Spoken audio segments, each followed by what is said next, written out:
itu yang dikaitkan dengan sosok Wayang Semar Buya. Terima kasih. Kita ini judulnya Mbah Semar. Nah, ini kita kembali kepada dunia pewayangan dulu. Dunia pewayangan itu ada dari dulu dan dulu. Itu khas seni budaya Indonesia Raya. Sebelum adanya agama Hindu-Buddha sudah ada. Dan itu adalah sarana untuk menghibur masyarakat. Bahkan juga untuk menyampaikan pesan-pesan kepada masyarakat. Sampai datanglah agama Hindu dan Buddha. Dan orang-orang Hindu, ulama-ulama mereka, maksudnya ya tokoh-tokoh mereka, pemimpin-pemimpin mereka, kita sebut ulama dalam bahasa Arab, ya, ulama hanya maksudnya tokoh-tokoh mereka itu menggunakan pewayangan sama sebagai media untuk menyampaikan pesan-pesan. Karena mereka juga punya keyakinan agama, ya pesan agama yang mereka sampaikan. Dan karena waktu itu Indonesia betul-betul sebelum Islam datang memang mayoritas adalah orang yang beragama Hindu waktu itu. Sampai punya peninggalan Hindu dan Buddha, peninggalan-peninggalan yang besar yang ada di Indonesia Raya. Mereka menggunakan wayang sebagai media untuk menyampaikan pesan-pesan keyakinan dari mereka. Sehingga kalau kita amati, nah, kemudian setelah itu muncul Islam, datanglah Islam. Ulama-ulama kaum muslimin orang cerdas, melihat bahwasanya wayang adalah seni budaya yang ada di negeri ini yang digemari oleh masyarakat. Maka kecerdasan mereka ingin menjadikan seni ini juga media di dalam menyampaikan pesan dakwah, termasuk diantaranya adalah Sunan Gunung Jati dan para wali songo itu menggunakan wayang sebagai media menyampaikan pesan-pesan dakwah. Cuman perpindahan daripada tradisi Hindu dan Buddha kepada Islam, maka ini perlu meras otak di dalam menghadirkan wayang.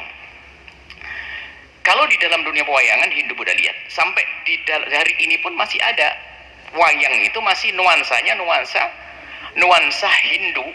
Misalnya kisah-kisah yang ada dalam dunia pewayangan, ada misalnya Bratayuda, itu kan diambil dari satu peperangan dalam kisah Mahabharata. Bratayuda Mahabharata. Di situ adalah, kemudian di situ ada juga Ramayana. Itu kan kisah yang ada di India saja. Ini Ramayana, ada tokohnya Rama, kemudian ada Rahwana atau yang disebut dengan Dasamuka dan sebagainya. Di dalam pewayangan sebelum adanya Islam digunakan media untuk menyampaikan pesan keimanan oleh orang-orang di luar Islam, Hindu khususnya. Sehingga di situ ada tokoh dewa-dewa karena keyakinan mereka tentang dewa. Ada dewa macam dewa Brahwana, ada dewa pencabut nyawa mana, apa ya, Yama Dipati atau apa macam-macam itu dewa, Bedari Durga dan macam-macam. Jadi ada dewa-dewi yang mereka yakini di situ. Kemudian datang Islam. Nah, ini yang namanya dunia pewayangan memang menarik bagi masyarakat dan digemari masyarakat. Para wali songo menjadikan ini media juga, sehingga ada tokoh di situ, ada namanya tokoh Punokawan.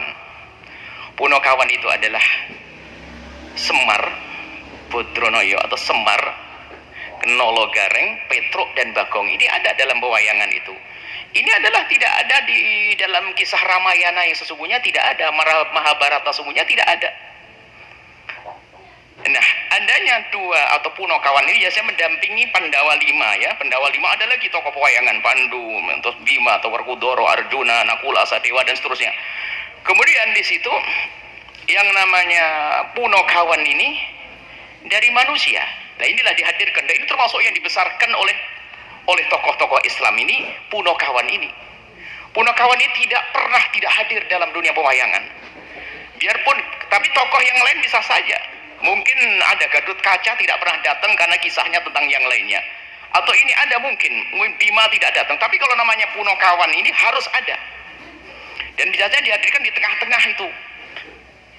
Dalam dunia pewayangan di tengah-tengah itulah pesan-pesan intinya di situ nanti melalui Punokawan ini pesan keagamaan. Nah, ini di antaranya adalah makanya munculnya Semar dan sebagainya ini adalah dari bangsa manusia, tokoh manusia dihadirkan yang dibesarkan oleh Wali Songo. Ini justru dengan 3 unsur, 3 tujuan. Yang pertama adalah meruntuhkan kesyirikan, percayaan kepada dewa dewi. Sehingga lihat, dewa ini kan yang menguasai menurut keyakinan orang Hindu. Menguasai semuanya dewa-dewa, dengan biarpun mereka bekerja ada dewa kehidupan, dewa penjaga, dewa pencipta, ada dewa menjaga, dewa penghancur, dewa air, dewa pakan, dewa ini, dewa macam-macam. Nah, ini dewa-dewa ini lihat ada yang namanya Punokawan dari Semar. Kemudian dengan Nologareng, Petruk dan Bagongnya. Ini adalah dari manusia. Ini adalah untuk meruntuhkan kesyirikan tersebut. Ini dalam media dakwah.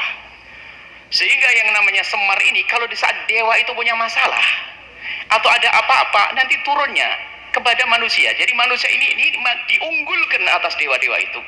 Tanpa disadari oleh masyarakat, sesungguhnya di Wali Songo ini memangkas kesyirikan. Nggak ada dewa-dewa itu. Ingin menepis begitu saja. Tidak gampang, akan tapi dengan cara sehingga dewa itu kalau bermasalah misalnya Bedara Guru atau siapa, Bedari Durga atau siapa, kalau punya masalah nanti datangnya kepada Semar Haji. Dewa tanya kepada manusia, diruntuhkan keyakinan ini sehingga tokoh Semar ini, kemudian Semar itu seperti itu untuk memangkas kesyirikan tokoh Punokawan ini. Kemudian setelah itu dia juga dengan sebagai orang yang sangat bijak. Dari parasnya sendiri, lihat parasnya Semar sendiri, lihat mulutnya adalah selalu tersenyum tapi wajahnya wajahnya orang nangis. Kemudian juga ada kuncungnya, rambutnya putih kayak orang tua tapi kuncungnya kayak anak muda. Modelnya pun kayak perempuan tapi bukan perempuan, kayak model perutnya besar. Kemudian berdiri atau duduk dia macam-macam. Kemudian dia Punokawan sendiri ada macam-macam yang namanya gareng tangannya begitu. Ini ada makna sendiri. Baik, masalah Semar. Sehingga kemudian yang kedua adalah untuk menyampaikan pesan-pesan dakwah, moral, pesan moral di situ, akhlak. Sehingga Semar itu menjadi juru damai dalam segala permasalahan. Semar akan menjadi juru damai. Semar akan menjadi juru damai. Kemudian setelah itu menyampaikan pesan dakwah Islam.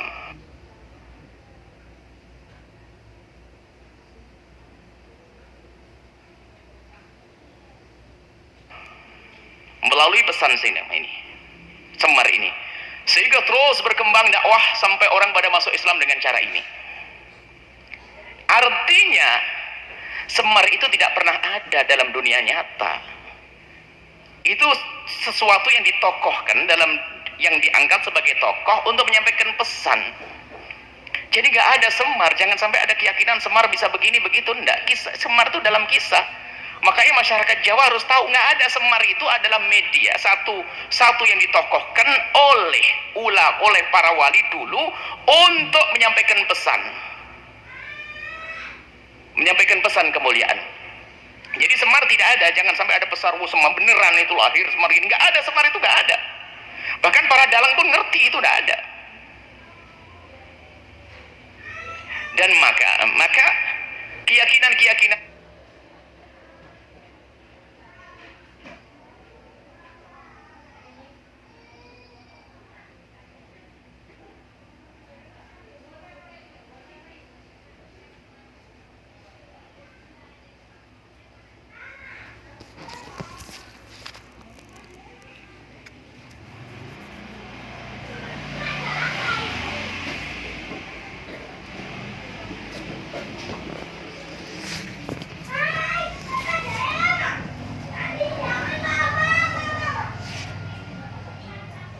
nempelin gambar Semar dan sebagainya nggak ada artinya itu semuanya. Itu Semar tuh nggak ada. Di Indonesia kan kisahnya seni pewayangan adanya Semar. Kalau di Jepang nanti muncul gambar Doraemon. Itu kan sebuah cerita yang memasyarakat lalu dipercaya sama mereka. Cuman Semar ini dipakai oleh para wali Songo. Pesan itu lah, makanya kita perlu, mungkin sangat indah kalau seandainya kita ketemu dengan para dalang. Sebab yang namanya wayang itu sampai hari masih digemari. Jangan sampai media yang satu ini ditinggalkan, karena dakwah masih bisa melalui media wayang ini, karena hari ini masih banyak orang yang senang dengan dunia pewayangan. Biarpun seorang ustadz tidak harus dalang, akan tapi bisa saja duduk manis antara dalang dengan ustadz agar sampai pesan-pesan kemuliaan. Bahkan masalah gambar sendiri kan dipermasalahkan, patung dan sebagainya. Maka dalam pewayangan sudah dirubah, gambar itu gambar gak jelas, wong tangannya sama kaki panjangnya sama, modelnya pun begitu, gambarnya hanya gambar. Makanya lebih aman adalah wayang kulit, bukan wayang golek. Lebih aman wayang kulit. Maksudnya ini adalah untuk kalau artinya jangan sampai kita ini salah di dalam menilai sehingga nanti menyalahkan Wali Songo. Wali Songo ingin merubah, namanya Islamisasi budaya, seni dan sebagainya, itu perlu kecerdasan mereka. Nah, inti yang ingin kami sampaikan bahwasanya Semar itu nggak ada. Jangan sampai punya keyakinan Semar itu kok jadi kayak. Adapun akhlak-akhlak yang disampaikan Semar adalah akhlak yang disampaikan baginda Nabi. Nggak usah diangkat Semar menjadi wali dan sebagainya, nggak ada itu kisah. Kalau dalam hal sekarang mungkin sebuah film, jadi dunia seni pewayangan itu sama dengan film. Mungkin film orang muslim tidak pernah membuat. Yang membuat ada orang kafir dengan macam-macam tokoh ini sebenarnya. Orang Islam perlu membuat yang serupa, cuman tokohnya adalah memerankan seorang muslim, juru dakwah, seperti itu. Jadi dunia pewayangan tidak beda dengan dunia perfilman. Seni ini bisa mengirim pesan-pesan moral, akhlak melalui seni itu kalau memang masih digemari oleh masyarakat. Tinggal jika ada kekurangan disempurnakan, yang kurang islami diislamkan. Itulah kerjaan Wali Songo dulu. Hebat mereka sehingga merambah ke masyarakat. Islam dikenal oleh masyarakat.